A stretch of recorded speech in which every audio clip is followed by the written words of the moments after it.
Oh, good morning, everybody, and welcome to the Basketball England second podcast now that we're releasing. I'm really pleased this is the second. The first one, as you know, if you've listened, was the Safeguarding podcast.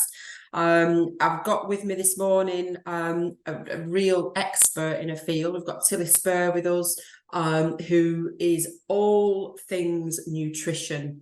I will let Tilly introduce herself. Tilly, do you want to introduce yourself for me, please? Well, I think that probably just about says it. I'm very excited and interested in nutrition. I'm a lecturer in nutrition at the University of Chichester, and I'm the nutritionist for England basketball. And I've been working with them for nearly 3 years. So quite I've got very excited about basketball nutrition in that time, and also have worked in the BBL and quite a lot in 3x3 basketball. And it's quite a hot topic, really, isn't it? Nutrition. I think it's a hot topic for a number of reasons around, and I think you don't really have to look too far at the moment to realise that people are in some areas are struggling to feed themselves and feed the children. I think we've got issues around nutrition and how that links to good physical health, but good mental health. So it's a massive topic. And I know that the areas that we're going to sort of touch on this morning are around what does good nutrition actually look like? How does that relate in terms of body composition, and thoughts around that, and then a bit of advice around what eating well can look like on a budget, as well as I know that you are going to touch a little bit, Tilly, this morning on what advice can be given to parents maybe, or even young people around if they've got concerns about undereating. So I will only, as you know, chip in where necessary, Tilly. So I'll let you kind of run with it. So I think if we start off with what good nutrition actually looks like, Tilly, that would be a great starting point. Well, I think that there's a much broader definition of what good nutrition looks like. I think that we've got, particularly because of social media, we've got very much into the habit of classifying everything as good or bad or healthy or unhealthy. And actually, I think that's a really bad way of looking at what we eat and what we use to nourish ourselves, because it can get you focusing on the detail before we've really looked at sort of the broader picture. Yeah. So the most important thing about nutrition is that we eat enough. And I think that quite often, particularly with growing athletes or growing young people, they don't need to be athletes, is that we underestimate how much they actually need. And there has been quite a lot of research on that. I mean, both in Premier League academies, but also in schools, and my own work, which is in adolescent girls, has shown that actually sometimes people who are playing one or two sports just for fun, doing some evening training, playing some sport at school, but also in these big secondary schools where they're moving from class to class to class, actually their physical activity levels are really quite high. And then they're looking at what people are recommending as the sort of normal eating amounts. And then they're looking at Instagram and seeing all these pretty pictures of people just eating salad and beans. And they're thinking that that's what they should be doing. And they're ending up under eating. That, I know there will be people out there that are now thinking, yes, but then surely we'd all be scrawny thin, we'd all be malnourished. But actually what the biggest result of that is, and the biggest cause of overeating, is undereating. So if you try and eat very cleanly and very sensibly most of the time, the result is usually that we eat very high calorie foods a small proportion of the time. So that might be that you eat very well all week, and then on a Saturday you don't eat well, or you might eat a huge Sunday lunch or something like that. But more commonly what it means is that you eat really well all day, and then you eat your supper, and then you 2 hours later have a snack, and then you 2 hours later have a snack, and 2 hours later you have a snack.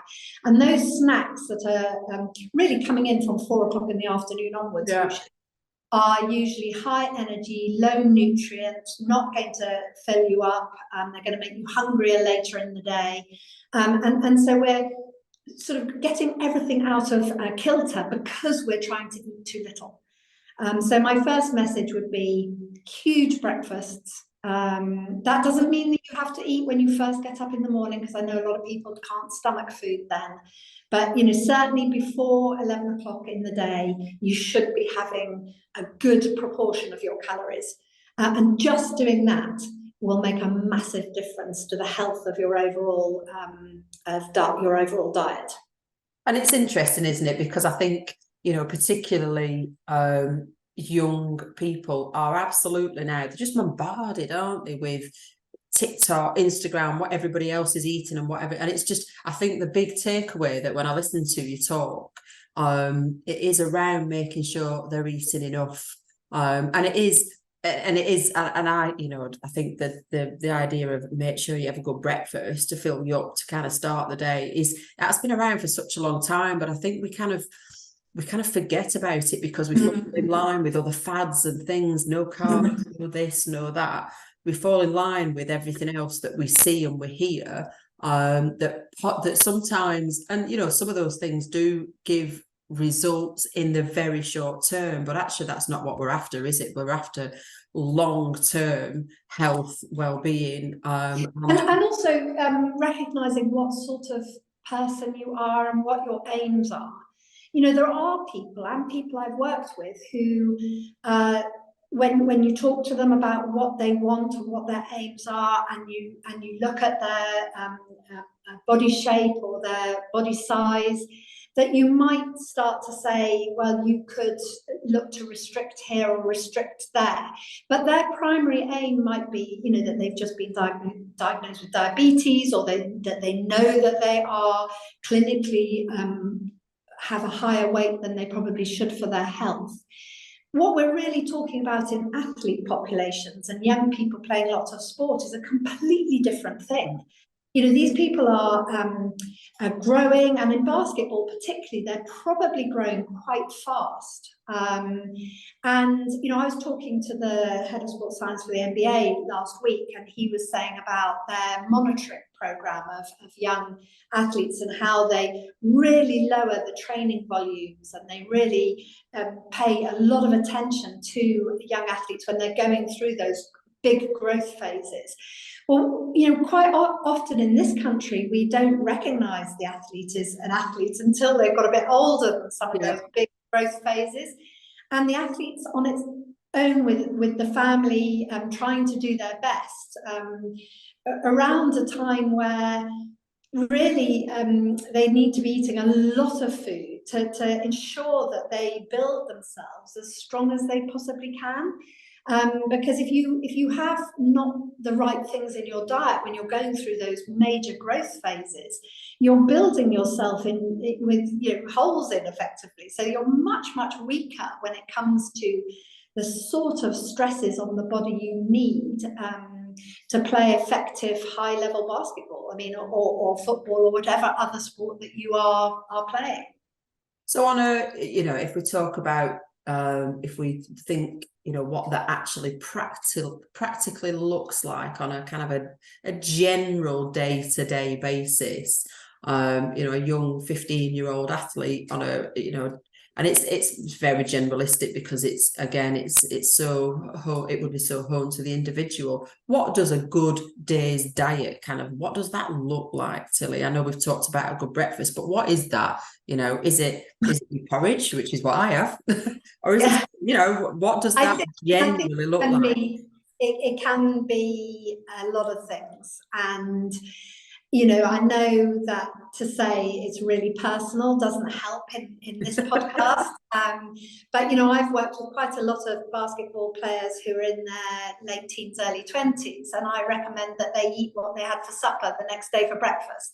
Because you're often rushing out straight away, and these are people who've left home, so they're catering for themselves. Yeah. And I think one of the things we need to realise is that actually the title of the food doesn't matter. It doesn't matter if you eat tomato soup for breakfast and you're eating breakfast cereal for supper. It really doesn't matter.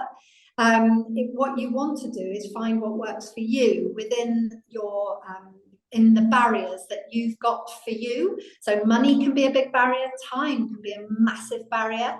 I had one athlete that once phoned me up from a training camp, and he'd been told there was catering facilities in the room he was being given, and when he got there was a fork and a cup and a microwave. You know, you can feed yourself very well with a fork and a cup and a microwave, but you have to do some planning. You have to, you know, think it through, and possibly phone a friend that might know how to do it.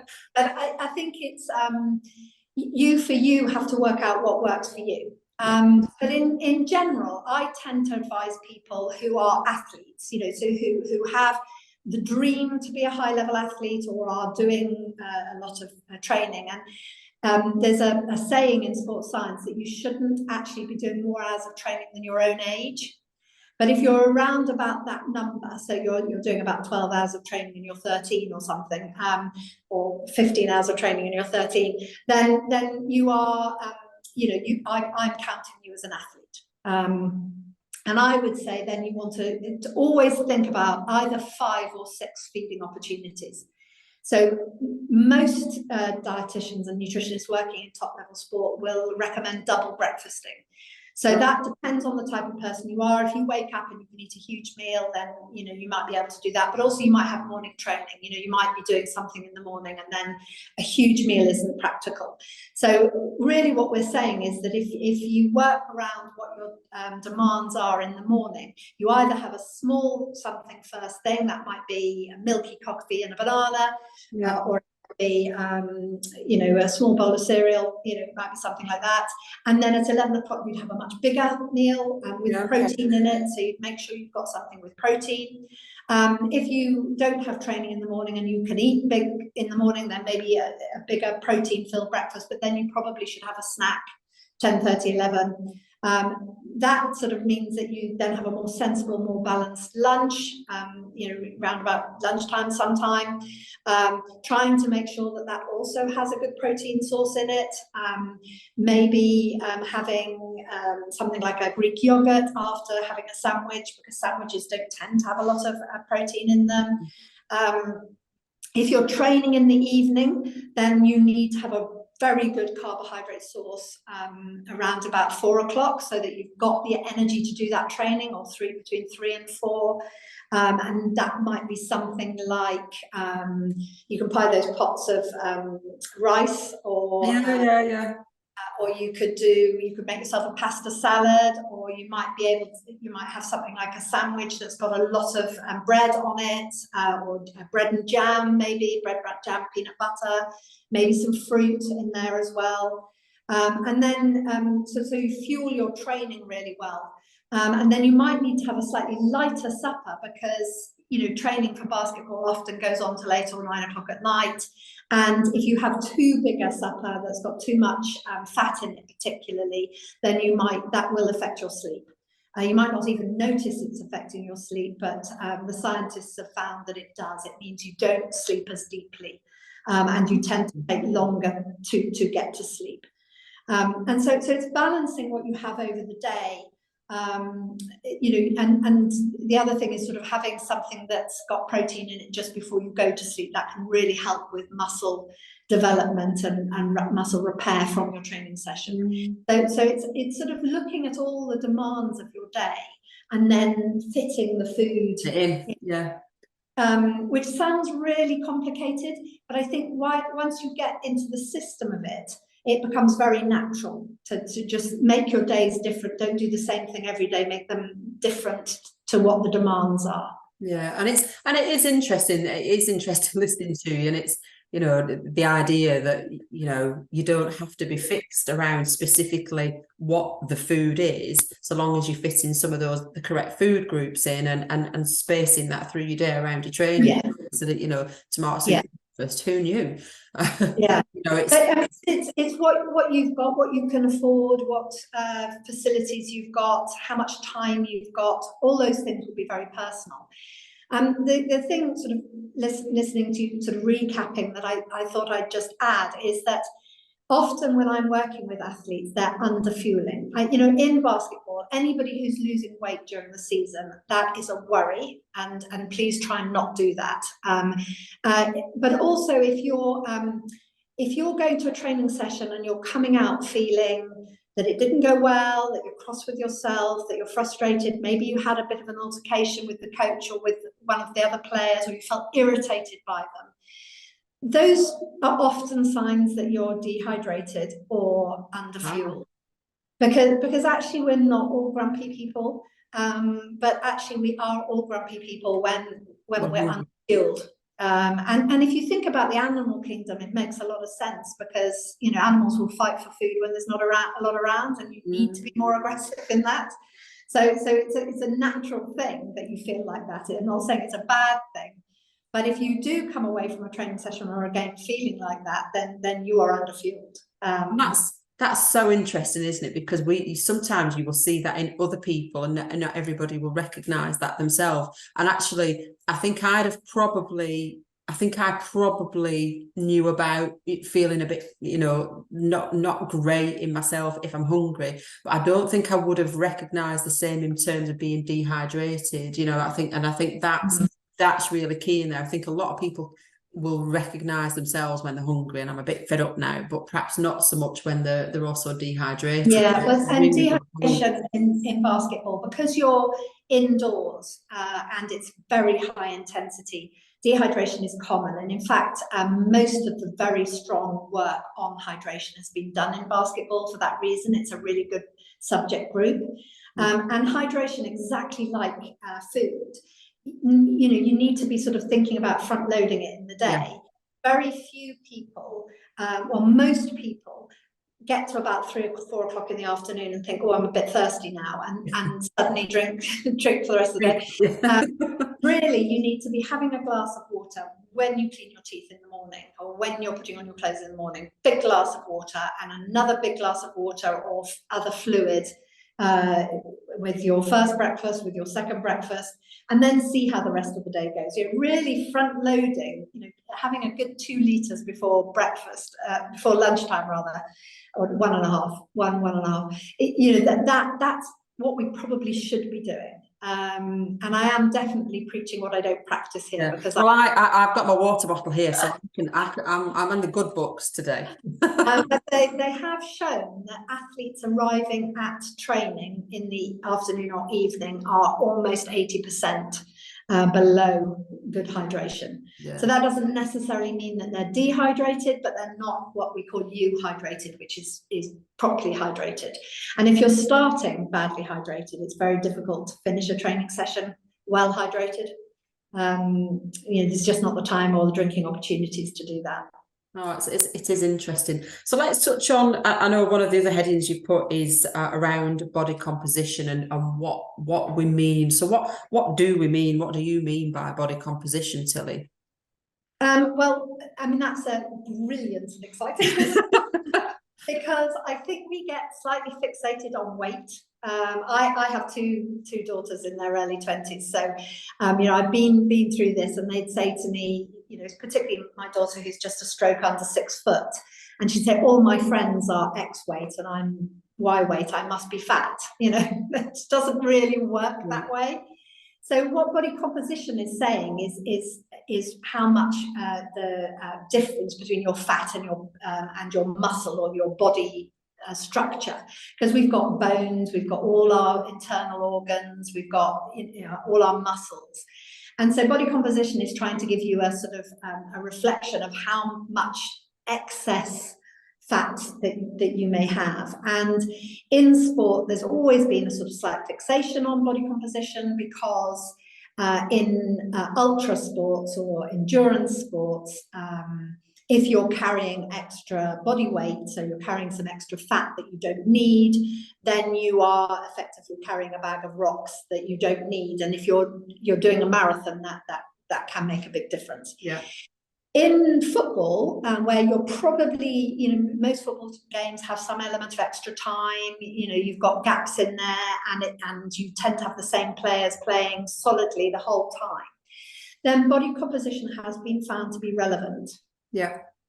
In basketball, I'm unsure as to whether body composition is nearly as relevant as coaches. And you know, any coaches who listen to this and want to argue the point with me, I would love to do that, because I am open to being convinced, but I think that there's an element of contact, because there's an element of holding your ground, then I think there are some benefits in being stronger and a more immovable force.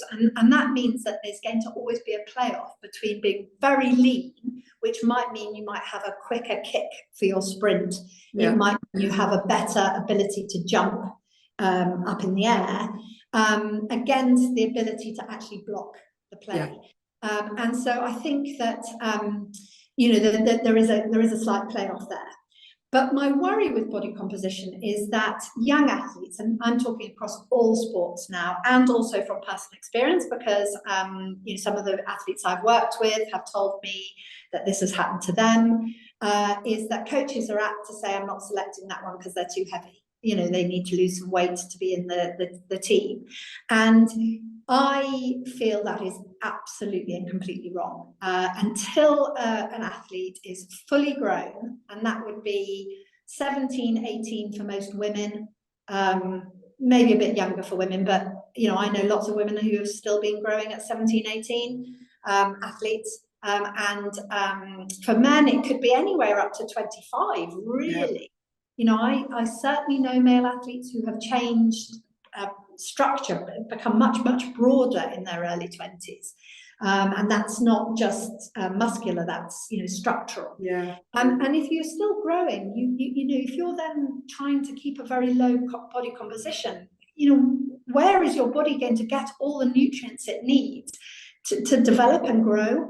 And it's not just growth in size, it's all your hormones, your brain structure, your brain plasticity, and you're adding that added pressure on players where you're saying, we need you to run fast, run long, be a better physical presence than anybody else, and we want you to do it on no food. It's like, it doesn't make sense, does it? It doesn't make sense. So I think as a rough rule of thumb, I would rather that we didn't talk about body composition until athletes are adults, proper adults, and then it should come with the education to know that it's very different. You can change your body composition in the off season, but changing your body composition in season is quite dangerous and will lead to a much, much higher injury risk.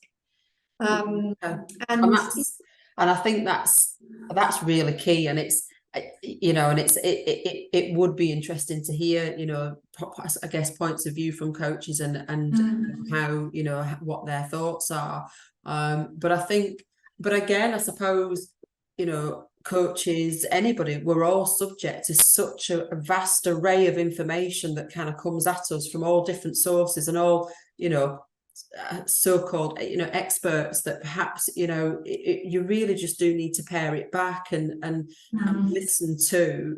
Basketball is, as you said, it's such a physical sport, isn't it, that actually having that strength and the fuel in order to keep you strong is absolutely crucial, really, isn't it? So and some of these the footballers and rugby players and things have all worn GPS monitors for a long time, and we haven't had that facility in basketball because basketball's played indoors and the GPS doesn't work properly and the accelerometers haven't been good enough. But Catapult have now got algorithms for basketball and an indoor system. But I was using an outdoor stat sports system on the 3x3 team, the London Warriors, this summer, just to see, because nobody's done that before. And the acceleration and deceleration, I thought I was making a mistake. I mean, I started to phone up people all around the Premier League saying, I found these numbers, what am I doing wrong? Real? And I was told, no, I was using the system perfectly right.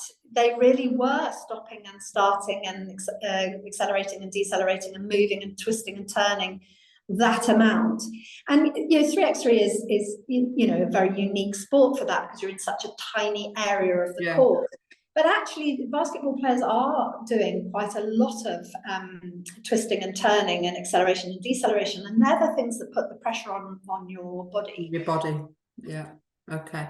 If we just flip that slightly, and I know that you could do a whole podcast on its own on what I'm about to say, but if we're, you know, as a coach, as a parent, as a young person, you know, as well, what advice, you know, what sort of, you know, top level advice do we give somebody, or a parent or somebody like that, that's worried about their athlete that is under eating consistently?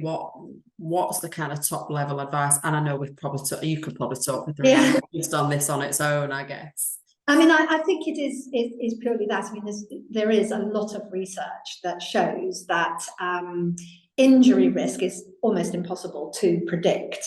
But the things that do predict injury risk are having a predisposed athlete, and then putting them in a place where there is a higher risk. Yeah. So the predisposed, if you've got a young athlete that's not eating enough, then it's likely that they start to have, you know, because you build the majority of your bone mineral density during your teenage years. You start to really build the muscle. You start to have, you know, and the muscle and the connective tissue needs to be all nicely aligned. I mean, there's a lot of basketball players that will, or families of basketball players who will know about Osgood-Schlatter's or about several. Because, you know, if you're growing through, and what happens with those, and I hope there's nobody listening that thinks this is such a ridiculous oversimplification, but if your muscle is too tight for it to grow at the same rate as your bones, then you tend to have these problems with the soft bone ends where the muscle attaches. But that is all, can be nutritional. You know, there's been quite a lot of studies that have shown if you eat correctly, then the risk of those things is probably, I don't think it's strong enough to say definitely, less. But having, you know, really under eating, or, you know, I've met young athletes, young basketball players who feel they've not been selected because of their body shape, going on juice fasts in season, but you know, you're building in a weakness there. You're doing all this training, and all your S&C is not going to have any effect at all, because if you we have all these different parts of our food. So we have carbohydrates, which is the main energy source in basketball. We've got fat, which is you know, a storage molecule for everybody, for animals and things. So it's got a lot of calories in fat, which is why people don't like it. But you know, should that be relevant for a basketball player? Probably not. And then there's protein, and protein is the main structural building block, not just of your muscles, but of your enzymes and your hormones, which means I'm not just talking about muscular problems here. I'm also talking about hormonal problems, mental problems. All of those things can be affected by not eating enough. If you are eating enough, but you're not eating enough, if you're eating, all the coaches, I'm making this complicated, but all the coaches, a lot of Instagram feeds, a lot of websites will be talking about protein the whole time, because they say protein is the main thing you build your muscles out of, so you need lots of protein. Well, I meet lots of young athletes who are eating more than enough protein. In fact, in the UK, the recommendation globally is to have between 10 and 15% of your energy intake as protein. In the UK, across the entire population, it's 17%. So there's nobody in the UK in general, I mean, there's probably individuals, but who doesn't have enough protein in your diet. So then when you're an athlete, you do need a little bit more protein, but not phenomenally more protein. You shouldn't be having just protein against everything else. But even if you are doing that, so you're having protein at breakfast and you're drinking protein shakes and having extra protein after all your exercise, if you're not eating enough, all that protein you're eating will be used as energy, because your body is always going to be trying to move and think and all those things first. So you still won't be able to build and repair your muscle, because the protein you're eating is being used differently. Is being used for something else. And I think that most people don't understand that. They think, oh, well, I've got enough protein in my diet, so I'm going to be fine. And they're not going to be fine. They're damaging their muscles in training. They're not eating enough, and that protein will be used for energy. And I think that is quite an interesting point, because I think even in the wider the wider public community, if you like. I think that probably is a school of thought. You know, you go to gyms and you go to centre, you know, all these different places where people are being almost kind of brainwashed into protein, and it's everywhere. But actually, that point that you've just made in terms of, well, that's all very well, but if you're not fueling that workout with some carbohydrate, then that protein is not doing what you want it to do, isn't it? And that is quite an interesting point, and it's a point that I hadn't made the link with, actually. Yeah. And I think the other thing sort of circles back to what we were saying earlier about this slightly different behavioural aspects of being underfueled, that you might get more grumpy or underhydrated, because that actually increases your injury risk. Because if you are frustrated while you're training or while you're competing, you're more likely to do something odd, and a movement that you wouldn't normally do, or barge into somebody that you wouldn't normally barge into, and that increases your injury risk. So you've got a second, so you're not only predisposed because you're not building yourself properly or repairing yourself properly, but also your behaviour is causing a higher risk. Yeah, because you're underfueled.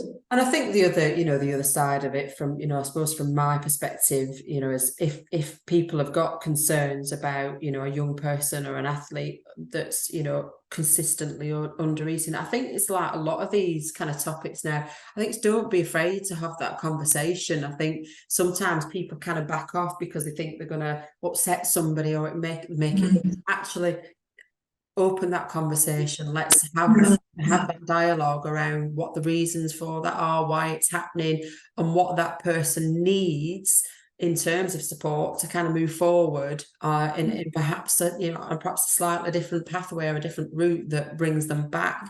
Because I have to, it's not unusual for me to meet people that actually bring a lump to my throat, particularly when you're working in different support teams, because in sport a lot of the people working as nutritionists or S&Cs, or they often wanted to be the player during their childhood and during their early 20s, maybe even they were wanting to be a professional athlete.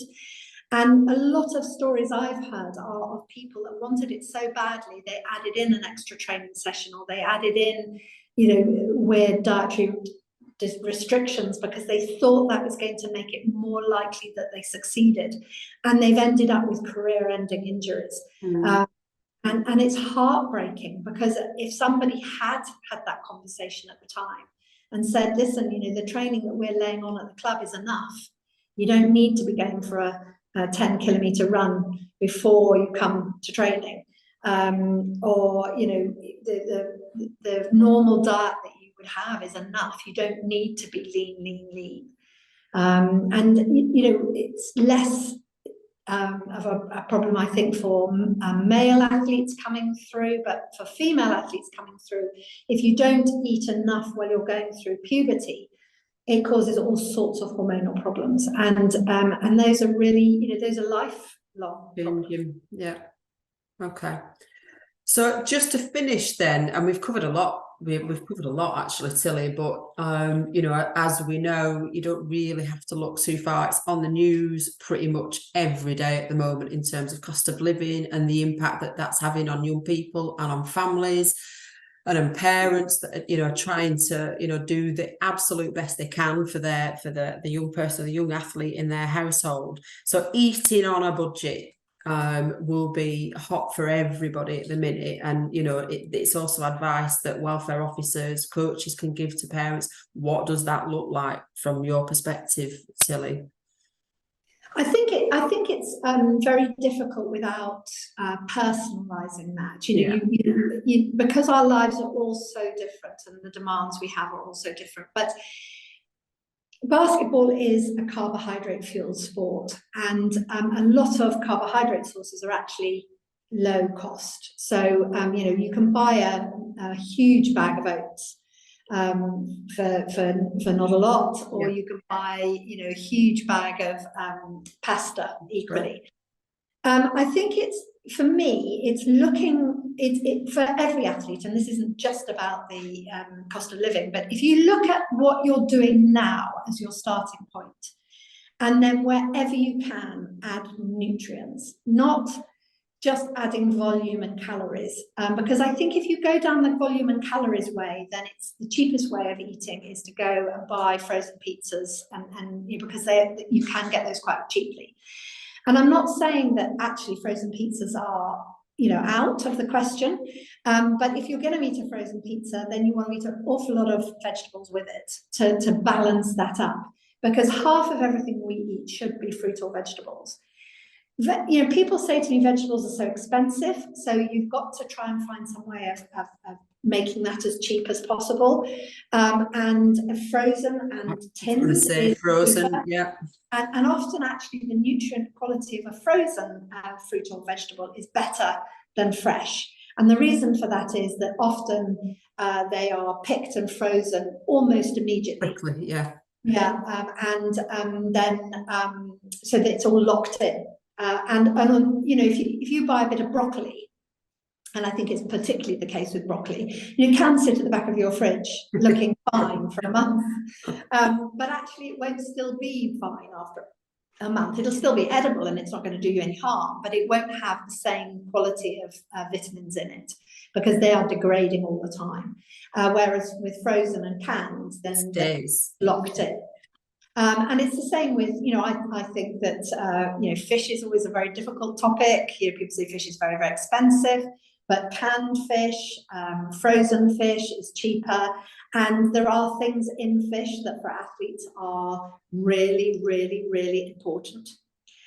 I think that what I worry about when I'm looking at the food diaries I get in and things with the cost of living is that people have started to supplement more and more and more. Okay. So they're thinking, I can't afford to eat these lovely plates of fresh beans and pulses and vegetables that I'm seeing on Instagram. So I must be really deficient in minerals and vitamins. So I'm going to buy a mineral and vitamin supplement, and I'm going to supplement with creatine, and I'm going to supplement with protein powder, and I'm going to supplement. Yeah. It is never cheaper to buy a supplement. You're much, much better to buy real foods because you're getting so much more from a real food and you're protecting your gut. And if you're protecting your gut, then the little bugs that live in your gut are producing all sorts of things that are, essential to life and particularly essential to cognition and mental health. So it's really important to eat real food as much as possible, and sort of try and fit that in. Where you can. And I think and again, some of it is information that a lot of us we kind of know it, but we tend to shove it to the back sometimes, don't we? And it is the point, pasta is affordable, things like your porridge oats are affordable. Thinking again about your frozen goods that actually are going to provide some of that nutritional those building blocks that you actually need. So there are ways around. It's just you just got to think about it again a little bit, and it's very easy. And we've become a population that we've relied. Maybe relied is not quite the right, but we've tended to go for the things that are nice, the pizzas and there, because that's just, if it's nice, then we want it. So we're tired, we're often, and I think we're so used to the immediate. So and we sometimes do it in our house. It's like, what are we going to have for supper tonight? Half an hour before we need to eat. Yeah. And then you're not going to go down and then start chopping vegetables. All that takes, so long. But I think that what I'd like people to get more of a mindset of is that it's fine to go to McDonald's, not every day, but it's fine to go to McDonald's. But when you look at what you're getting at McDonald's, there's no fruit and vegetables there. And even the beef is probably fine, or the chicken or whatever, I'm not particularly fussed about the quality of that. I think it's usually well sourced. It's probably slightly higher fat than maybe we ideally want, but we're basketball players. Actually we need to eat fat because we're tall, and otherwise we're not going to get the energy we need. We're tall, we're active. So fat is fine, but there's no vegetables. So you go to McDonald's, you have your burger and chips or whatever it is, you need to know you had no vegetables. And that needs to be the first thing you think of. I haven't had any vegetables. So you need to make up for that at the next meal or the next eating opportunity. and really, you know, maybe you're having McDonald's in the evening, or let's have that's something. my lunch is going to be just chopped up vegetables. You know, that's what my lunch is going to be, or cooked vegetables if you have cooking facilities at lunchtime, so that you are balancing out, not just thinking, oh my God, I've done the most dreadful thing, and now I can't. I'm not, you know, I'm ashamed of myself, and now I won't be able to eat for a whole day because I've had a McDonald's. There's nothing wrong with McDonald's. It's an energy source. Yeah. It's a high energy source, but it's got no fruit and vegetables in it.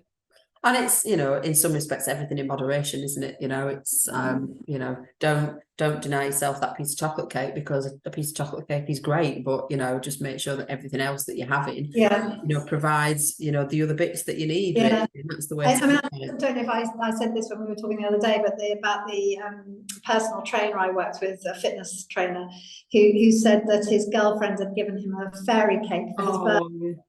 And he couldn't bring himself to eat it, so it was still sitting in the fridge a week later, and she was coming round and he didn't know what to do because he didn't want to throw it out, but he didn't want to eat it. And I just thought that's so, it made me feel so sad, because really, you know, you should just enjoy that fairy cake, enjoy the fact that the icing is really yummy and has a lovely texture, and because the good that's going to give you, and particularly if it's done in a social environment, is totally outweigh it. Yeah. You know, and really, actually, I can make arguments for fairy cakes. I mean, they're effectively maybe not with loads of buttery icing, but you know, the fairy cake itself, it rises because it's got sodium bicarbonate in, and that's one of the supplements that's you know, an ergogenic aid that most endurance athletes are taking to have performance. So there's nothing wrong with a piece of cake in the right context, you know, with the right other things. Yeah. Tilly, just a big thank you, really, because I know that you, having spoken to you previously, could talk for hours and hours and hours, and I think this is a really good starting point in terms of starting to open that conversation around, you know, good nutrition, body composition, and how that can look practically on a day-to-day basis. And don't be surprised if I'm not coming back to you at some point, because people have got questions that they've gone down a little bit more in. But a huge thank you, Tilly. And again, if people that are listening to this podcast, you know, if you've got particular topics or particular areas in this kind of field that you'd like us to come back and talk about, please send those into the safeguarding team here at Basketball England.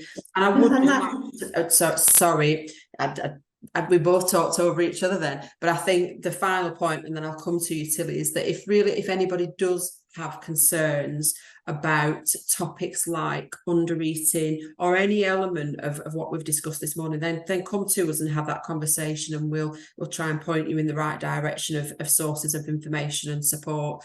But Tilly, I'll give you the final note. No, I was just going to say that, you know, one of the things that would include is anybody who's got maybe you know, something like sickle cell trait, or type 1 diabetes, or a particular injury that's reoccurring. You know, sometimes you know, there are tactics in nutrition that can help. That's great. Tilly, thank you so much for your time today. Again, if anybody's got any questions or they'd like us to kind of fine tune any of this, then please do send your emails into the safeguarding team at Basketball England. But from us, thank you and good morning.